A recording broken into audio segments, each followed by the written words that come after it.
சாய் பக்தர்களுக்கு என் அன்பு வணக்கங்கள். ஓம் சாய்ராம்.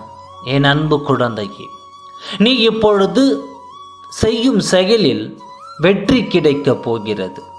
நீ இப்பொழுது ஒரு செயலை செய்து கொண்டு இருக்கிறாய் அல்லவா? அதில் நீ குழப்பம் கொள்ள வேண்டாம். என் குழந்தையே, வேண்டும் என்றே வம்பு இழுக்கிறவர்களை அவர்கள் வழியே விட்டுவிடு. அவர்களிடம் எந்த வம்புக்கும் நீ போக வேண்டாம். அவர்களை உன் சாயப்பா நான் பார்த்து கொள்கிறேன். அவர்களை விமர்சிப்பதையோ பேசுவதையோ விட்டுவிட்டு உன் பாதையில் சென்றுவிடு.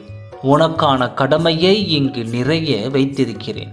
அதை நீ பார்த்துக்கொள். உன் குடும்பத்தில் எத்தனையோ பெயரின் ஆசைகளை நிறைவேற்ற வேண்டியுள்ளது.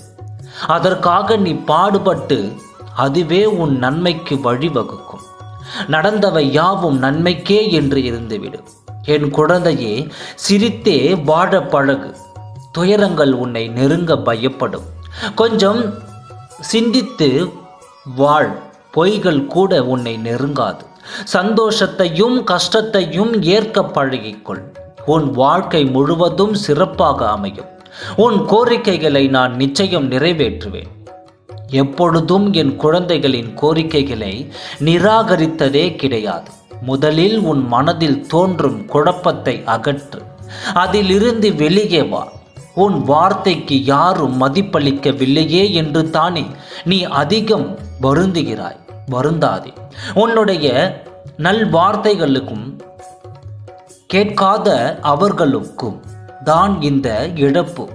அவர்கள் விரைவில் இதை உணரப்போகிறார்கள். உன்னிடம் வந்து திரும்ப கேட்கவில்லையே, உன் பேச்சை கேட்காமல் போய்விட்டேனே என்று வருந்துவார்கள். நீ உன் கடமையை செய்து கொண்டே இரு. அதற்குரிய பலன் விரைவில் கிடைக்கும். உனக்கு தீங்கு செய்தவர்கள் அதற்குரிய தண்டனையை நிச்சயம் அனுபவிப்பார்கள். நான் உன்னை தேற்றுபவராகவும் உதவி செய்பவராகவும் இதோ உன்னோடு இருந்து கொண்டு தான் இருக்கிறேன். உன்னுடைய எண்ணங்கள் நம்பிக்கை என்னை ஒட்டிட்டே இருக்கும். அதாவது உன்னுடைய எண்ணங்களை சிதறவிட வேண்டாம்.